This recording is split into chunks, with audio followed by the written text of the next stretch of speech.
Hello and welcome to the Emotional Masterclass from A Little Peace and Quiet.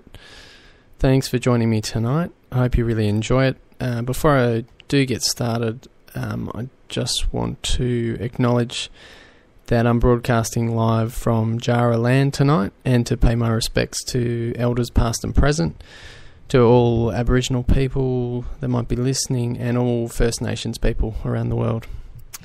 Well, thanks for joining me. It's been a big week. I have loved bringing you the Emotion Week series on A Little Peace and Quiet.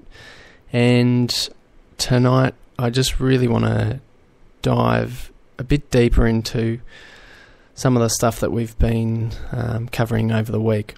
So I'm going to focus in on 3 areas, and I'll aim to devote about 10 minutes to each. And of course, I'll be responding to your questions. So any questions that you've got, feel free to add them to the discussion. We've got the live chat feature tonight, so that should make it a bit easier and should mean that your page doesn't need to refresh every time you ask a question. So the first area I want to cover tonight is...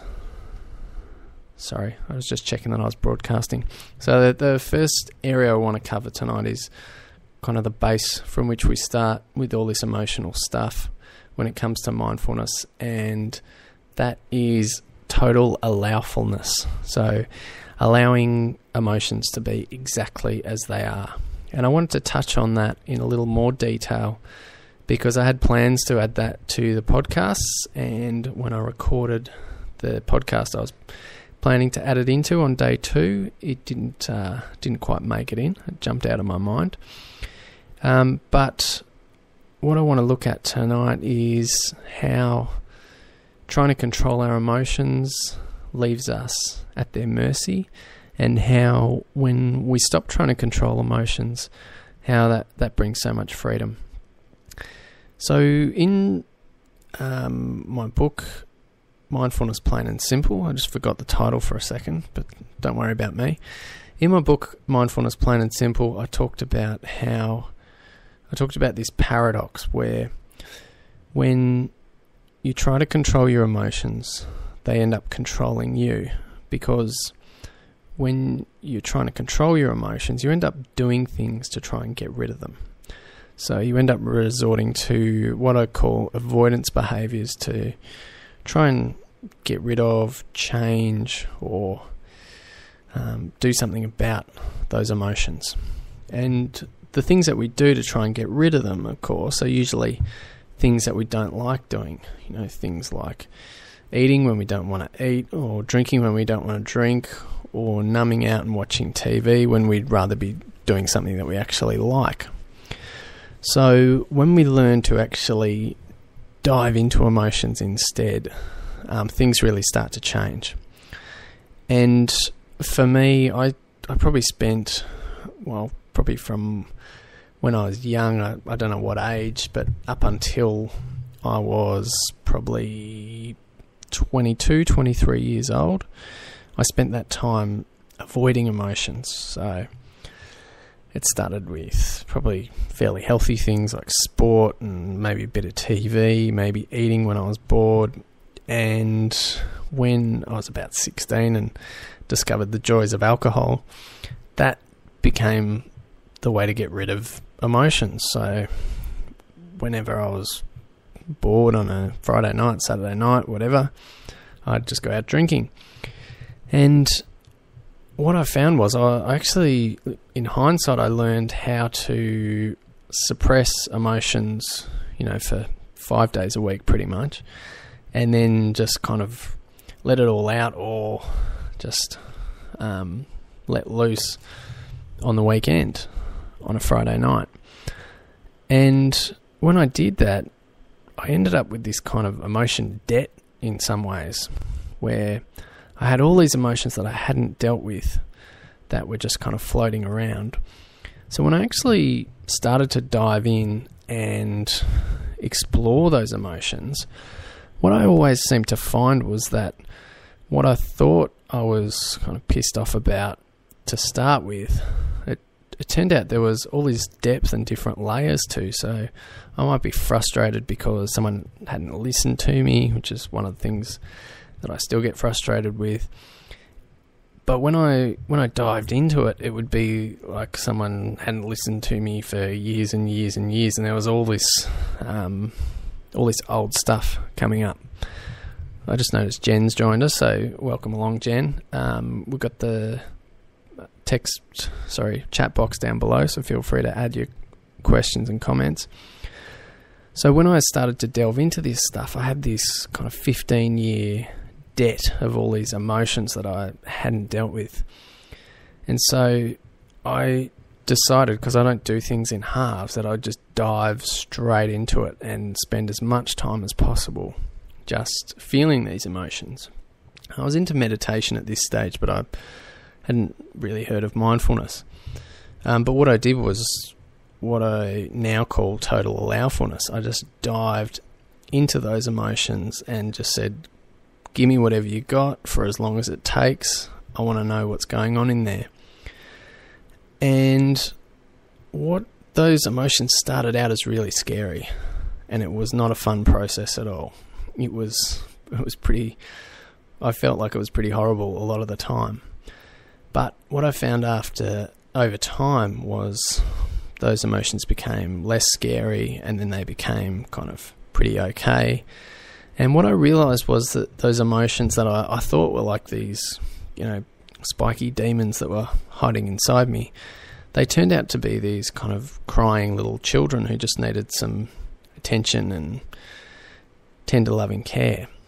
So when I was able to kind of just make friends with those emotions, and I often talk about that when I'm talking about this mindfulness of emotion, when I was able to make friends with those emotions, then they weren't scary anymore. It was just kind of fun, enjoyable. And I found that two things happened. One was that the emotions started to dissipate, so that emotion debt that I was carrying around started to disappear. And that meant that I didn't get kind of ambushed by emotions, because what I used to find was, something small would happen. Welcome back, Caro. Yeah, something small would happen, and I would all of a sudden, there'd be this kind of explosion of emotion for no apparent reason. And it was really hard to track what had actually triggered it, but I started to realise that it was this old suppressed stuff sort of looking for a chance to come up. So once the door was open a crack, it would kind of explode out, for want of a better word. So when I'd been diving into these emotions for a while, I found that the emotion debt started to dissipate. So I didn't have those kind of ambushes happening. What happened instead was I would have, perhaps emotion arise because of a thought that was connected to an event, but it was much easier to then deal with that. So it was easier to deal with the emotion. The debt was starting to dissipate, and I also found that over time I could actually do things even when a negative emotion was present. So let's say anger might be there, but I could still speak to someone nicely, or anxiety might be there, but I could still go out and do stuff. So the real benefit that I had, or one of the real benefits, was being able to do what I wanted to do in my everyday life without emotion getting in the way, without emotion holding me back.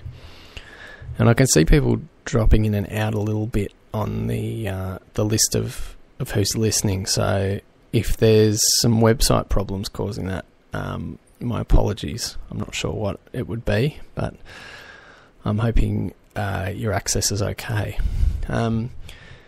So total allowfulness really puts us back in the driver's seat in that way, that we can decide what we do with our lives, and emotions don't dictate that anymore. Because what I used to find was that if I was anxious about something, then I would not do it, or I'd avoid it. Or if I was frustrated with someone, I'd withdraw and not talk to them. And what I've found these days is that I've got much more choice around that stuff. So I can still, that still happens at times, but I can far more easily make choices even though those emotions are present, which is incredibly freeing and just an incredibly beautiful thing.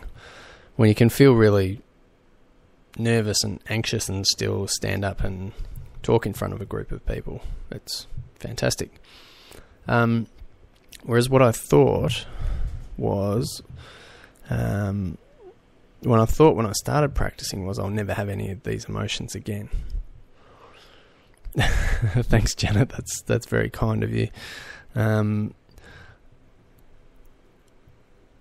certainly had trouble with being angry and still speaking to people nicely back in those days, and I still have trouble with it at times. But as a general rule, I'm able to do that much more easily. So the first part was that total allowfulness, just letting it be there, letting it be as it was. All of a sudden I was free of it, whereas previously I'd always thought, well, to be free, I need to be rid of that emotion. I need to always be happy. I need to always be positive and all that kind of stuff. When I actually stopped worrying about being happy and positive, I found that I'm a lot more happy and positive. Surprise, surprise. And excuse me. And the more I get stressed about the emotions that are present, the worse things seem to get. And I sometimes talk about this, that you might have a little bit of anger and then you feel guilty about feeling angry, and then you feel frustrated about feeling guilty about feeling angry, and then you feel sad about your frustration about feeling guilty about feeling angry. And then what started out as a little bit of anger grows into this monster of multiple emotions that's becomes kind of all-consuming and really hard to deal with. If we can just allow that anger to be there, we don't even have to call it anger. So that's something that I've been exploring with you during this week, is that you absolutely don't have to call that emotion anger. You can just experience the physical sensation. You don't have to call it anything. You don't have to pretend that it's connected to something, because normally we would have, someone would say something to you and then this physical sensation arises, and then your mind tells you a story. Oh, I'm angry because they said blah, blah, blah, and they shouldn't do that, and blah, blah, blah, blah, blah, and on we go. There's no need for that.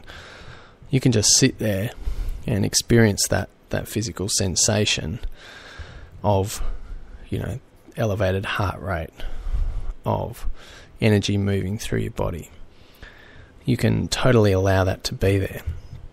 Now, Janet raised a really nice question during the week that, well, does that mean you just sit there and experience it even, when someone crosses your boundaries or that kind of stuff?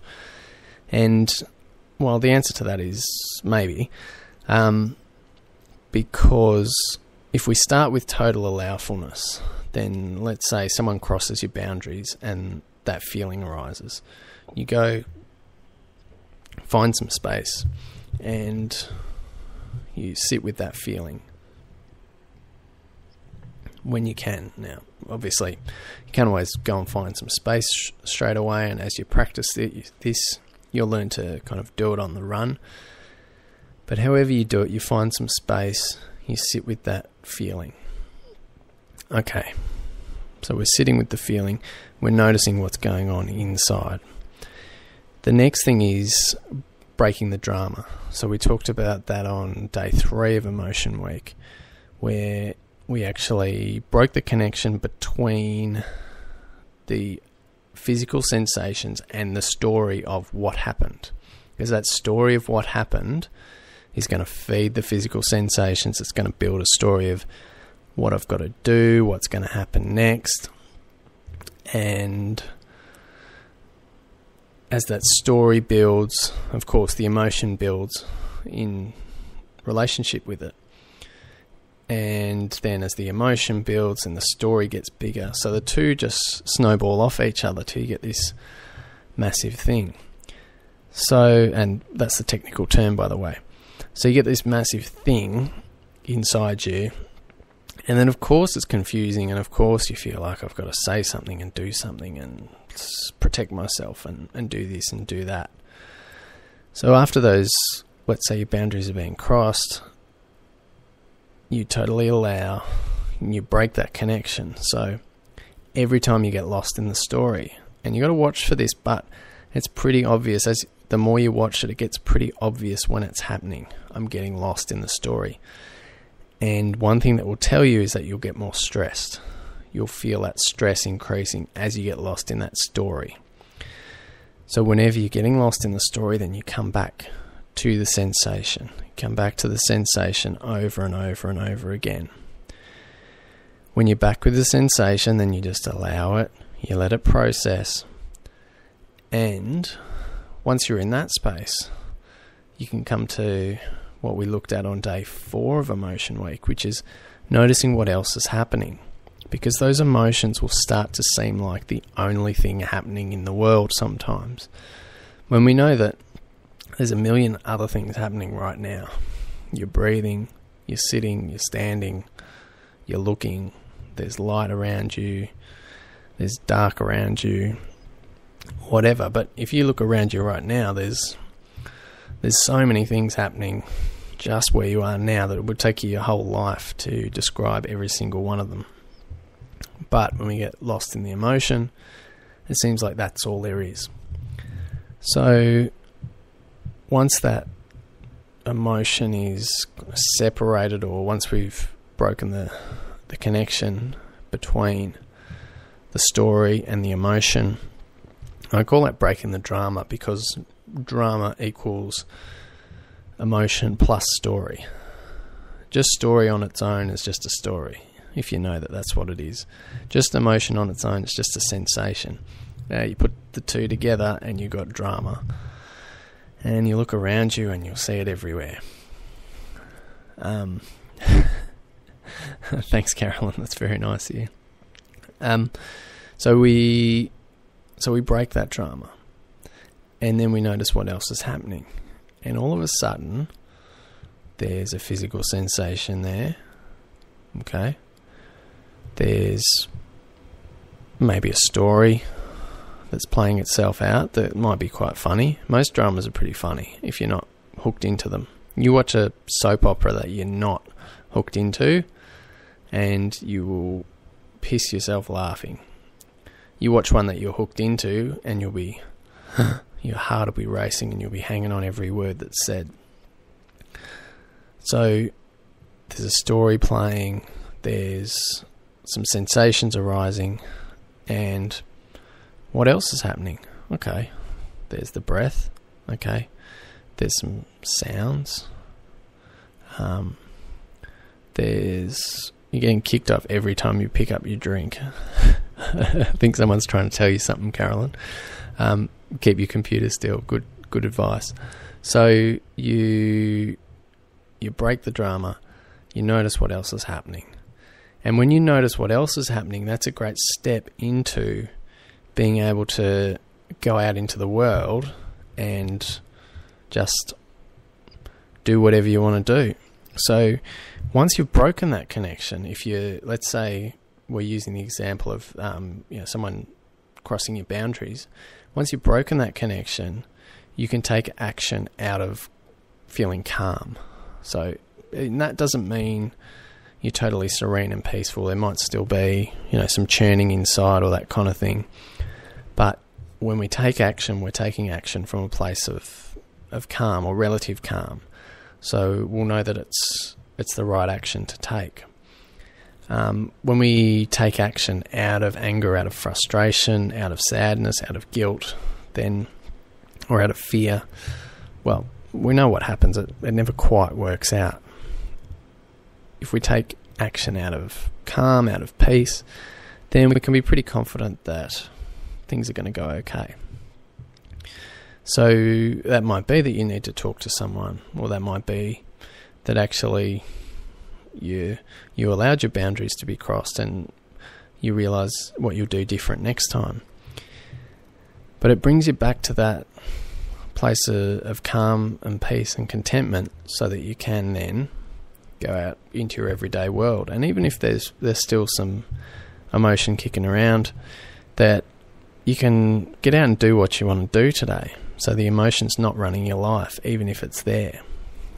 So what I've found in my own experience is that those times where the drama starts to come a fairly rare now compared to what they used to be. There used to be drama every day, and if it wasn't in my world, I'd find it in the newspaper or on TV or somewhere. But now none of that stuff interests me. But when the drama does start to kick off, if I can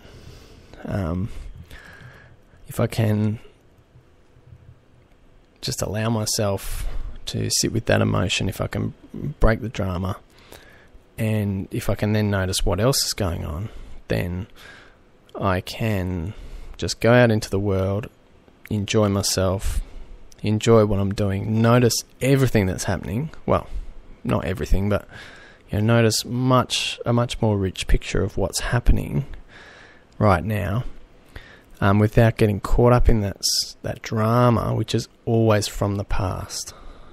The feeling is always from the past. It can't be from the future. It can be from thinking about the future, but thoughts about the future are just the past projected forward. And it can't be from the present, because it takes time for that emotion to arise. So it can't be from something happening now, even if your mind says it is. So simple 3 steps. I know I'm going over this over and over again, but this is all you need. Simple 3 steps. Notice the emotion, dive right into it. Make sure you break the drama. Make sure you watch for the drama. And then notice what else is happening. And then get on with it. And in Zen tradition, they really emphasize this, that don't let how you feel put you off. If it's time to bow, you bow. If it's time to walk, you walk. When I first started practicing Zen, and they said, you say, what's the essence of Zen? How do you become a Buddha? And they say, just do one thing at a time. Or they say, when the bell rings, just stand up, and that's it. Don't worry about how you're feeling. Don't worry about what story's going through your mind. You just respond to the moment appropriately. And appropriately means just as best you can in that moment. So we've been through those 3 steps. Questions. Hit me with some questions down the bottom there. What are you wondering about? What have you got stuck on this week? Or what's really stood out for you? For me, those 3 steps are really the only 3 steps that you need to be 100% free from emotions. Now, when I say 100% free, it doesn't mean that you'll never have an emotion arise, or that you'll never have a drama arise even. It just means that you never get completely lost in it again. So even when you're lost in it, there's some awareness that you're just lost in the story. And as you say in Janet, that my boundaries are being crossed, that's just a story as well. That's just something that our mind creates to describe what's happening or what's happened or whatever. So, what else is happening? But I suppose the key thing is, then the reason I use allowfulness or allowing instead of acceptance is that people see acceptance as something kind of passive, and acceptance implies that you've got to do something. So I have to accept this. It's like a verb. Allowfulness is a noun, so you're not actually doing anything. You're just sitting with what's happening. You're just there in the middle of it, taking it all in, not doing anything.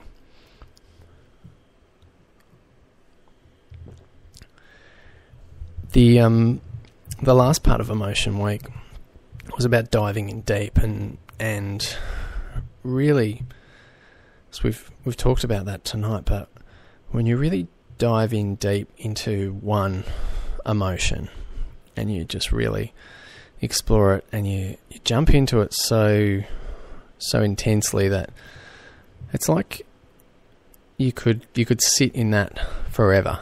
You're just willing to sit and make that your best friend for life, if that's what happens, and you feel totally okay with that. That's kind of the attitude that you need to have. When you dive into one emotion with that sort of attitude, then no emotion can ever push you again. It just can't. You can get lost in it for a time, you can get lost in a story for a time, but you will always come back. You'll always return to this moment, to freedom from emotion. You'll never get lost in it forever. So, summarise, because we've just got a few minutes left. Part 1, dive into the emotion, totally allow it to be there. Don't do anything to get rid of it, but dive into it as a physical sensation. So experience it, don't think about it, experience it as a physical sensation. Just like you got pins and needles, or you got a headache, or whatever, just treat it the same. Break the drama. Whenever your mind starts trying to take your body over and telling you what's going on, telling you the stories that feed that emotion, whenever that's happening, you break that drama. As you're breaking the drama, you're also noticing what else is happening, what else is going on here. You dive into the world full throttle, noticing what's happening. And that's about it. You do that and you'll be totally free from emotion. You'll have a great life and you'll be able to do whatever you want to do regardless of how you feel. And that's pretty amazing. Thanks for joining me. We're just about to wind up. Thanks for joining me right throughout Emotion Week. As I say, it's been a lot of fun. And thanks for all your comments and thanks for tuning in tonight. I hope you've enjoyed it. I'll be staying online to chat for a little bit longer after we finish. And be sure to check your inbox, subscribers, tomorrow morning, because it is Intuition Week. So Carolyn suggested that to me last week, and we're going to be having an exploration of diving into simple, mindful ways that we can follow our instincts, trust our gut, and stop our overcomplicated minds from getting in the way of simple, effective decision making. So have a fantastic week. Enjoy it. Post your comments, post your questions. I've been a bit off the boil with responding this week, but I'll be back into it from tomorrow morning. And I hope you enjoy it. And not much more to say. Dive into those emotions, break that drama, and notice what else is happening out there and enjoy your life. Thanks very much, guys. Really enjoyed it. And I'll be in your inboxes, metaphorically speaking, in the morning. See you later.